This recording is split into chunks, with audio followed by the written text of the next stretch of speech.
শুরু করছি পরিযান উপন্যাস। লিখেছেন ঈশিতা রহমান সানজিদা। পর্ব 52। দিনের মধ্যপ্রহরে সূর্য মাথার উপর থেকে খাড়াভাবে কিরণ দেয়। জ্যামের মধ্যে রিকশায় বসে ঘামছে মুস্কান। বারবার রুমাল দিয়ে ঘাম মুছছে সে। অর্ধেক রাস্তায় এসে সে জ্যামে আটকে গেছে। অনেকক্ষণ বসে থাকতে থাকতে ধৈর্যহীন হয়ে পড়ে সে। তাই ভাড়া মিটিয়ে ওখানেই নেমে যায় এবং ঠিক করে বাকি রাস্তাটুকু সে হেঁটেই পাড়ি দেবে। হাঁটতে হাঁটতে শোভনের স্কুলের সামনে এসে দাঁড়ালো সে। কিন্তু স্কুল এখনো ছুটি হয়নি। ধৈর্যহীনা নারীটি দৌড়ে শোভনের ক্লাসরুমে ঢুকে পড়ল। তখন শিক্ষক ক্লাস নিচ্ছিল। মুস্কানিকে অনুমতি ব্যতীত ক্লাসে ঢুকতে দেখে তিনি অবাক হন। কিন্তু মাকে দেখে ছোট্ট শোভনের ঠোঁটে হাসি দেখা দিল। মুস্কান যেন স্পষ্ট সায়েরকে দেখছে শোভনের মধ্যে। অপলক চোখে শোভনের দিকে এগোতেই থাকে সে। তারপর শোভনের ব্যাগপত্র গুছিয়ে বাইরে চলে আসে সে। শোভন বলে ওঠে, আম্মু, আজকে কি কোনো অনুষ্ঠান আছে? কেন বলো তো? ক্লাস তো শেষ হলো না, আর তুমি আমাকে নিয়ে এলে। তোমাকে খুব দেখতে ইচ্ছে করছিল, তাই এসেছি। ও, তুমি আমাকে সবসময় মিস করো, তাই না? হুম। তোমার বাবা মাও তোমাকে মিস করে। কি? ধ্যান ভাঙে মুস্কানের। সে বলে, কিছু না, চলো তোমাকে চকলেট কিনে দিই। শোভনকে সাথে নিয়ে সোজা নাইমের চেম্বারে গেল মুস্কান। নাইম তখন রোগী দেখছিল। কিছু সময় অপেক্ষা করতে হলো ওদের। দুপুরের বিরতিতে নাইম বাইরে আসতে মুস্কান আর শোভনকে দেখতে পেল সে। মুস্কান উঠে দাঁড়িয়েই নাইমের কাছে গেল। জিজ্ঞেস করলো, তুমি আমার থেকে একটা কথা লুকিয়েছো নাইম। এটা তুমি ঠিক করলে না। নাইম জবাব দিল না, কেননা সে জানতো মুস্কান তাকে এই প্রশ্নই করবে। মুস্কান আবার জিজ্ঞেস করে, শোভন, পিকুল, এই নাম দুটো আলাদা মানুষের। পিকুল রূপালীর ছেলে আর শোভন পরি আর সায়েরের সন্তান, তাই তো? সত্য তো জানোই, আবার জিজ্ঞেস করছো কেন? এই সত্যিটা অন্তত তুমি আমাকে জানাতে পারতে নাইম। পরি চায়নি তার সন্তানের পরিচয় কেউ জানুক, তাই আমি বলিনি। আর তাছাড়া তোমাকে তো বলেছি, আমি আমার আমি আমার কিছু বলা নিষিদ্ধ, মানে আমার পক্ষে কিছু বলা নিষিদ্ধ। শায়েরি তোমাকে সব বলবে। মুস্কান নিরাশ হলো নাইমের গাছাড়া ভাব দেখে। ছেলেটা যে এখনো তাকে বুঝলো না।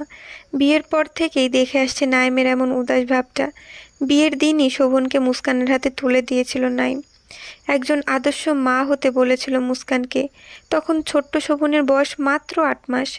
ছোট ছোট হাতে যখন সে মুস্কানকে স্পর্শ করত তখন ভীষণ ভালো লাগতো ওর।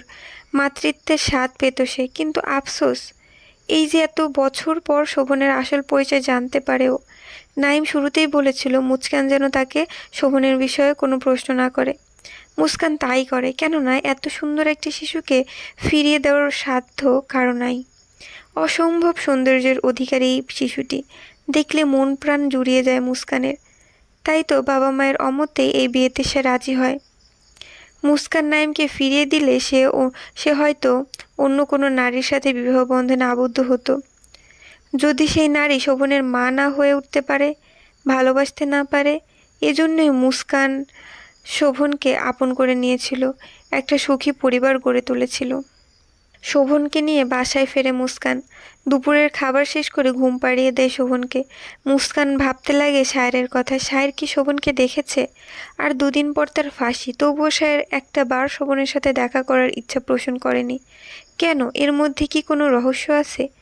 না, ওকে আবার যেতে হবে সায়েরের কাছে। আজকেই যাবে সে। শোভনকে বুয়ার কাছে রেখে বিকালে আবার সাভারে যায় সে। কিন্তু এবার নুরুজ্জামান তাকে দেখা করতে দিতে চায় না। তিনি বলেন, দেখুন, আপনাকে একবার দেখা করতে দেওয়া হয়েছে, কিন্তু বারবার একজন ফাঁসির আসামির সাথে দেখা করতে দেওয়া আমার পক্ষে সম্ভব না। মুস্কান তার প্রতিবাদ করে বলে, আর যদি আসামি সম্পূর্ণ নির্দোষ হয় তাহলে? চমকে গেলেন নুরুজ্জামান। কি বলছেন আপনি? সমস্ত সাক্ষী সায়েরের বিরুদ্ধে। সায়ের নিজে মুখে সব সত্য স্বীকার করেছে।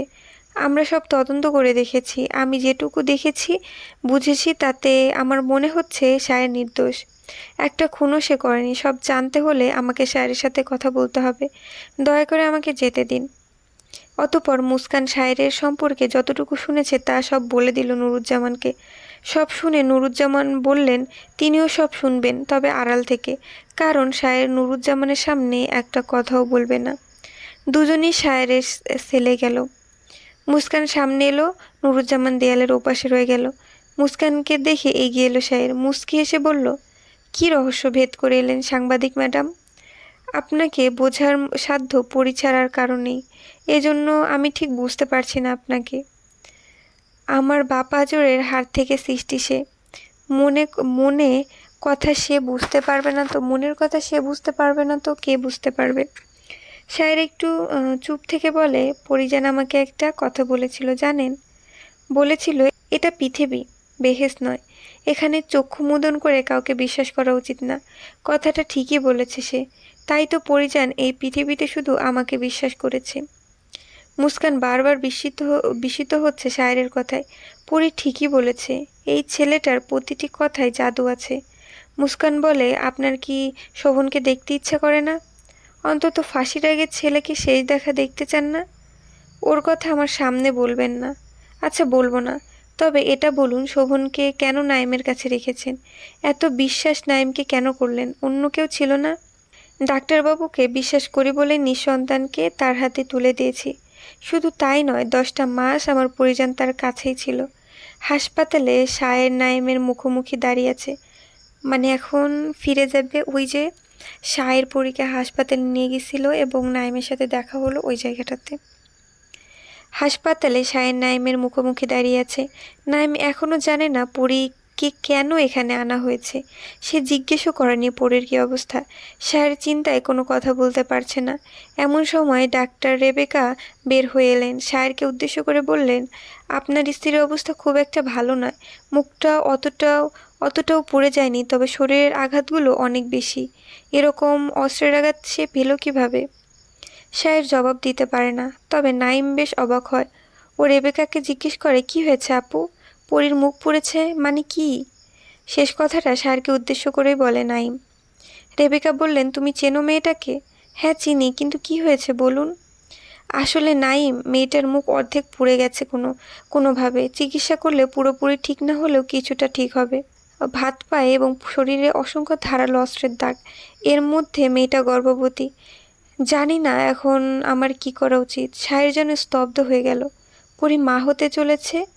ওর এর আগে তো কত কষ্টই না ওরা করেছে, তবুও কোনো লাভ হয়নি। ভাগ্য ওদের সাথে কোন খেলা খেলছে। এবার শায়ের নিজের চোখের পানি ধরে রাখতে পারে না। কথা না বলেই সে ছুটে গেল পরীর কাছে।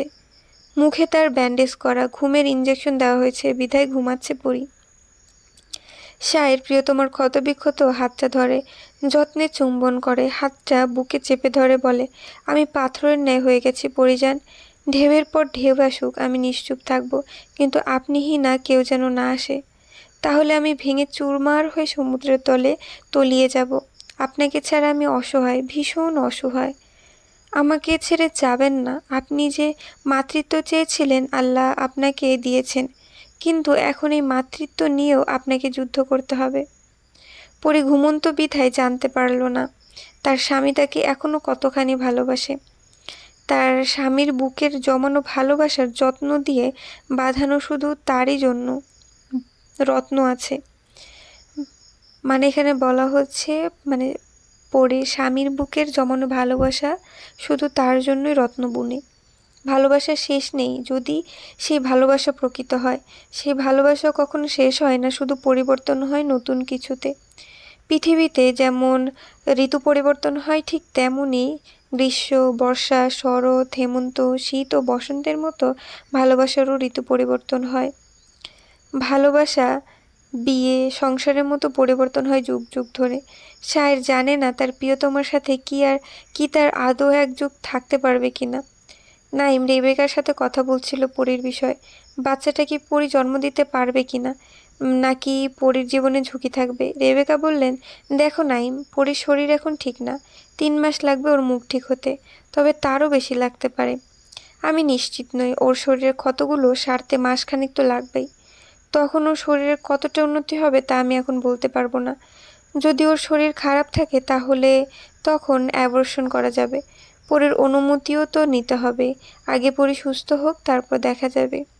তার আগে পরী সুস্থ পরিবেশ প্রয়োজন, যেখানে সে ভালোভাবে থাকতে পারবে। দরজার পাশে দাঁড়িয়ে সব শুনল শায়ের।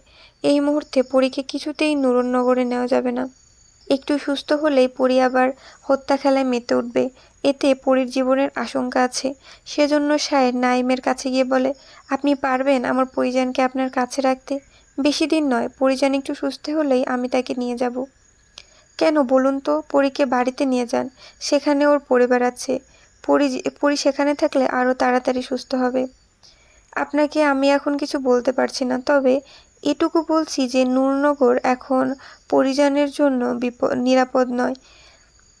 সেখানে তার জন্য মৃত্যু অপেক্ষা করছে। আপনি কি আমার কথা রাখবেন? নাইম বুঝতে পারে কিছু একটা গন্ডগোল আছে, না হলে পরীর এই অবস্থা কিভাবে হলো। তাই সে কথা বাড়ায় না, পরীকে নিজের কাছে রাখতে রাজি হয়। 1 সপ্তাহ পর পরীকে হাসপাতাল থেকে নাইমের বাসায় নিয়ে যাওয়া হয়। পরী থাকবে বলে নাইম বাসা পরিবর্তন করেছে, 2টো রুম আর রান্নাঘর। পরী নাইমের বাসায় গিয়ে বিব্রত বোধ হয়। সে চায় নূরনগরে ফিরে যেতে, এখন সে একটু আধটু কথা বলতে সক্ষম। তাই সে শায়েরকে বলে, আমি ফিরে যাব মালি সাহেব, আমাকে গ্রামে নিয়ে চলুন। শায়ের পরীর হাত দুটো চেপে ধরে বলে, আপনি সেখানেই থাকবেন যেখানে আমি বলবো। স্বামী হয়ে কখনোই কোনো আদেশ করিনি আপনাকে, তবে আজ করছি, আপনি এখানেই থাকবেন। আমি আপনাকে ছাড়া থাকতে পারবো না, তাই আপনার কিছু আমি হতে দিব না। পরী আহত গলায় বলে, তাহলে ওরা যে আমার আপা আর আম্মাকে মেরে ফেলবে? আর জুম্মানকে তো আমি নবীনগর পাঠিয়েছি পিকুলকে দিয়ে, ওর কি হবে? আপনার সব কাজ আমি করে দেব। আমি যাব জমিদার বাড়িতে।